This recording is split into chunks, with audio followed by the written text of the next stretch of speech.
O'zbekistonda yangilik akalar 3 oyoqli skuter hamda veloskuterlarimiz sotuvga yetib keldi. Bu yerda ko'rishimiz mumkin, ko'rinish jihati juda ham chiroyli holatda. Oldingi safar ko'pchilik xarid qilishga ulgurmagan akalar. Ma'lumoti 4 ta akkumulyatorli bo'ladi. Tezligi 25-30 tezlikka ko'tarila oladi. Ikkita odam yoki bitta yosh bolani mindirib haydasangiz ham bo'ladi. Mana bunday joylarigacha bor. Narxiga keladigan bo'lsak, $580 O'zbekiston bo'ylab dastavka qilib beramiz, lekin dastavkasi alohida pullik bo'ladi.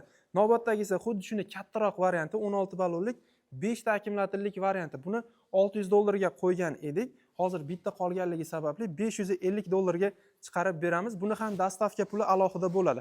Ana endi ko'pchilik so'ragan 3 oyoqlik, orqasida mana ham odam ham yuk tashisa bo'ladigan veloskuterlarimiz yetib keldi. 5 ta akkumulyatorli bo'ladi. Oldi tarafi baloni 20 lik, orqa tarafi 18 lik bo'ladi.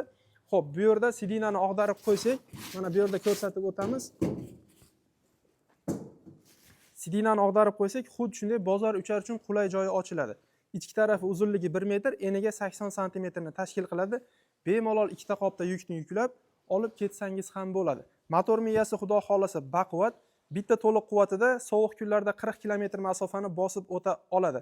Issiq kunlarda esa 50 km gacha masofani bosib o'ta oladi. Buni narxini $600 ga chiqarib beramiz akalar. Kimga qancha kerak bo'lsa, mana katta partiyada yetib kelgan, xohlaganlarga terilgan, xohlaganlarga korobka holatda jo'natib beramiz akalar. Mana akkumulyatorlarga e'tibor beringlar. Bosilmagan holatda turibdi. Kim zakaz beradigan bo'lsa, korobkadan yangi ochib bosib beriladi akalar.